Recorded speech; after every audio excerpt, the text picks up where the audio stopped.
Gorgeous music, thank you.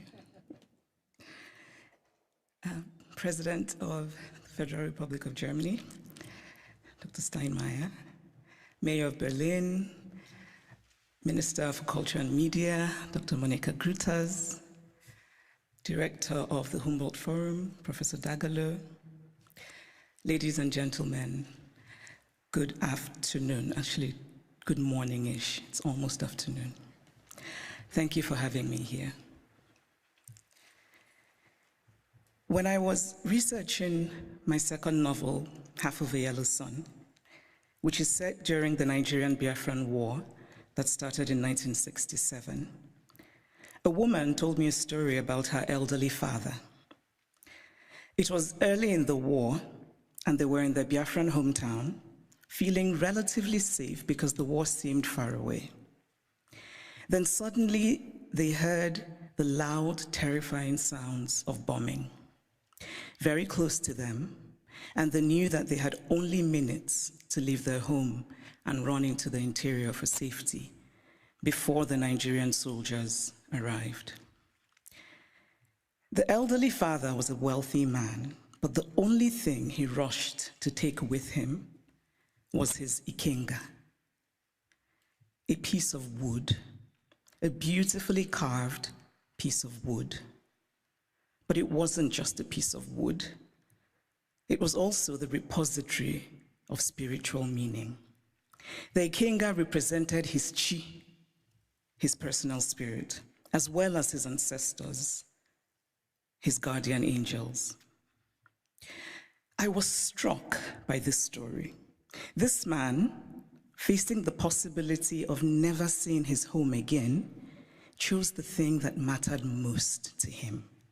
Of course, he cared about his material possessions, but he believed that those could eventually be replaced, while his ikenga was irreplaceable. There are ikengas in various museums all over the world today, and it is easy to forget as we stare and admire them behind cold and clinical glass barriers that these are objects that are religious, spiritual, sacred. Art lives in history, and history lives in art. Much of what we call African art are also documents. They tell stories.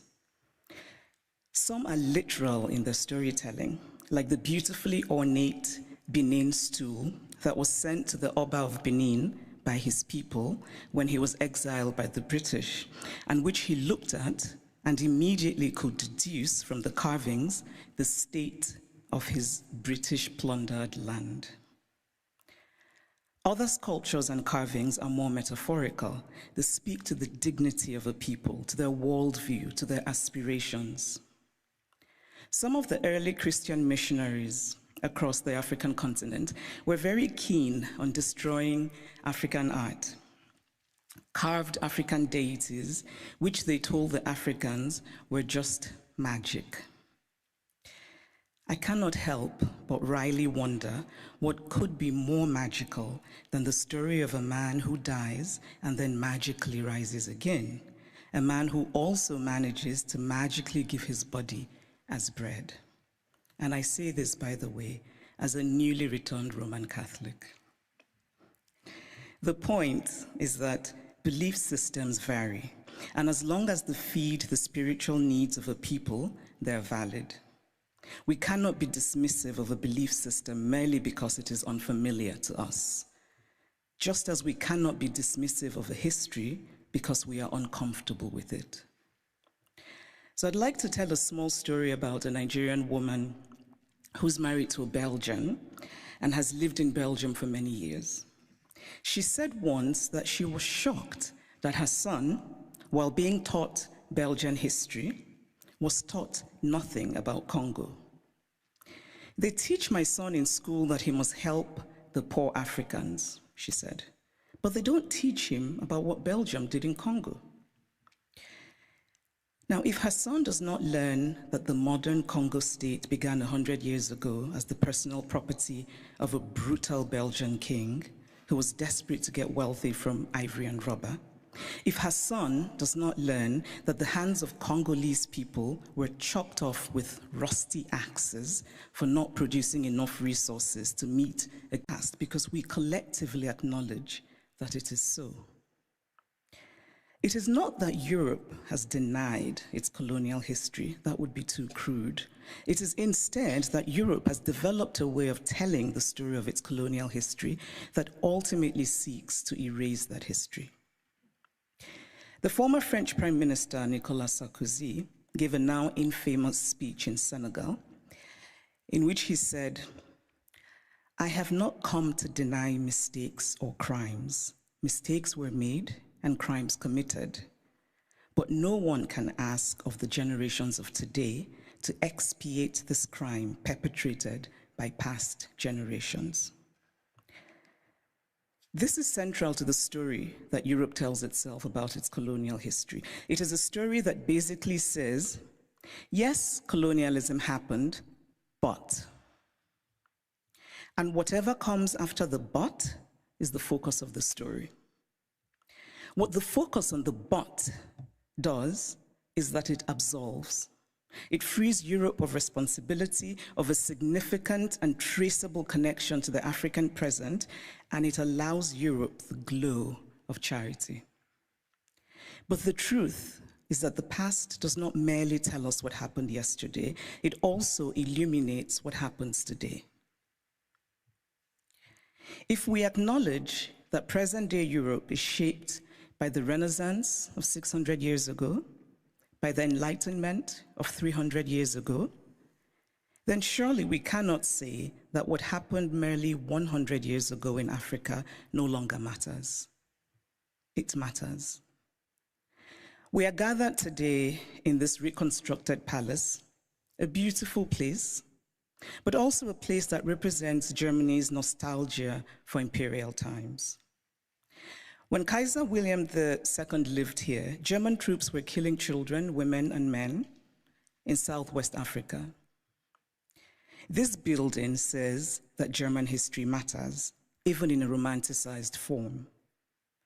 The history of Africa and Asia and Latin America must matter as well. We cannot pick and choose which histories and which points of view still matter, because to do this would be an ugly exercise of brute power. And speaking of power, here's a headline I just read in a German publication. The headline says, "Where do Africa's treasures belong?" Now imagine this headline differently. Imagine if it said, "Where do Germany's treasures belong?" It would be a redundant question, because of course, Germany's treasures belong in Germany. But the question would never even be asked, because there would be no circumstance in which it would be, because of power. And so it seems to me that what we are fundamentally grappling with in this space, in all of these questions about the Humboldt Forum, is power. Unequal power, how we navigate unequal power relations. And there's always been, to me, something shabby about unequal power relations. The victory feels colorless, almost unearned. So I spoke of Belgium and its colonial history, but what of Germany and its colonial history? Do school children here learn about Namibia, what was called the German Southwest Africa? Do school children know that 100,000 Herero people were murdered by the Germans? Do they know of the wells that were poisoned? Do they know of the women used as sex slaves and others as slaves in German camps? Do they know of the Nama people killed and of the Maji Maji revolt in German East Africa? And why should they know? Because to tell only one part of a story is essentially to lie. A story is true only when it is complete. Germany is Beethoven, and Germany is Bach, and Germany is also its colonial atrocities that have resulted in hundreds of African skulls being stored in the basement of museums here in Berlin, skulls of men whose spirits cannot be at rest, men who could well have been my great-grandfather had I happened to have been born in Eastern rather than Western Africa. It is only fair to fully own all of the stories of Germany. All countries have parts of their pasts that they're not proud of, that they would rather forget. But it takes courage to face those parts and bring in some light. And this is a time for courage. The courage to hear dissenting voices, such as those of the people who are outside right now protesting. They should be heard and included. They have valid concerns. The courage not merely to say, we take your criticism, but to follow it with action. The courage to say, we were wrong. The courage to say about art acquired illicitly, this is not ours. Tell us what to do with it. The courage to do provenance work and to actively use local knowledge. The courage to act and to act now and not become crippled by endless planning and endless talking. The courage to believe that it can be better. We cannot change the past, but we can change our blindness to the past. And why, by the way, is the term ethnological used for art from certain parts of the world and not art for other parts of the world? And then in discussing some of this art that we term ethnological, and I would argue that the language itself already suggests a hierarchy of value, when we talk about this art that was stolen, we're told that they cannot be returned to Africa, for example, because Africans will not take good care of them. It is not merely condescending to say, I cannot return what I stole from you because you will not take good care of it. It is also lacking in basic logic. Since when has the basis of ownership been taking good care of what is owned? This position is paternalistic arrogance of the most stunning sort. It does not matter whether Africans or Asians or Latin Americans can take care of the art stolen from them. What matters is that it is theirs. The brilliant Nigerian artist Victor Hikameno put it much better than I could, and in very Nigerian terms. He says, if I come and steal your wrapper, and I say I won't give you back your wrapper because you will not tie it properly around your waist, or you will not wash it well, and so the colors will fade, or this or that, all are irrelevant. The wrapper is mine, and I can do with it what I will. Give me back my wrapper because it is mine. The metaphorical wrapper, and for those of you who are befuddled by wrapper, it's a piece of cloth, should be returned for the reason that Hikameno illustrates, which is respecting the property of others, but also because Europe has defined itself as a place of certain values: progress, liberty, fraternity, tolerance, individual rights, and most of all, the rule of law. A nation that believes in the rule of law cannot possibly be debating whether to return stolen goods. It just returns them. And so if the dignity of those from whom the art was stolen does not matter, then surely this idea should matter, that Europe should be what it claims to be. Live up to the ideals with which you define yourself.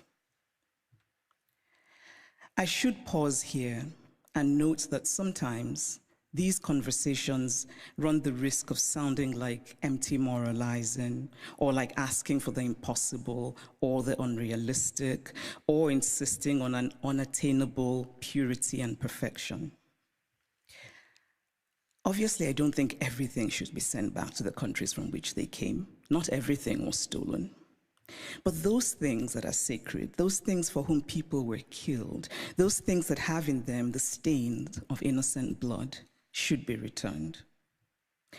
Obviously, we do not have all the information. There are facts lost in unrecorded history, but we can draw reasonable conclusions based on information that we do have. We can deduce, for example, that the Ngozi, the beautiful sculpture of the founder and guiding spirit of the Nso people of Cameroon, a former German colony, could not possibly have been obtained under benign circumstances. Because why would you willingly give up your guiding spirit? It is also important to remember that not all wounds are visible. Some wounds we carry in our hearts, inherited from our parents, passed on to our children. But this discourse is, of course, not just about the Humboldt Forum.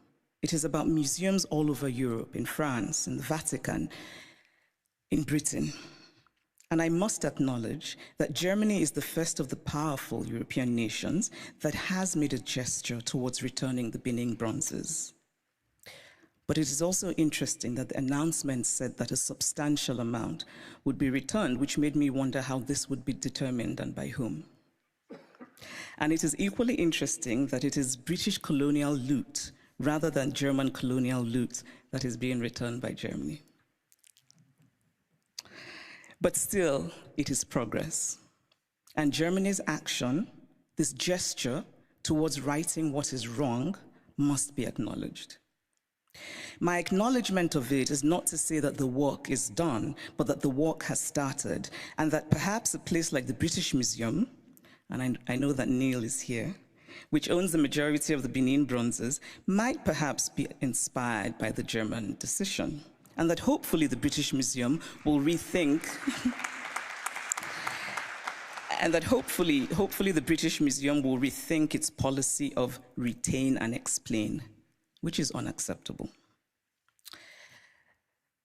So this is the Humboldt Forum. A forum usually implies, among other things, a space created for a free exchange of ideas. One can only hope that the Humboldt Forum will live up to its name as a space for true intercultural and transcultural exchange of ideas in mutual respect between the cultures. But this rhetoric, free exchange of ideas, must be practical. And by that, I mean such things as travel visas. It must be easy for people from Africa and Asia and Latin America who should participate in these conversations to get travel visas.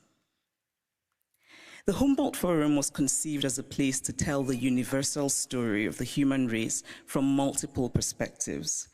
This is a commendable idea, but it is incomplete. Because again, we must confront the issue of power. Who tells the story? Who is the teller and who is told about? Who decided that African art should be labeled ethnological? Who has the right to exhibit the other?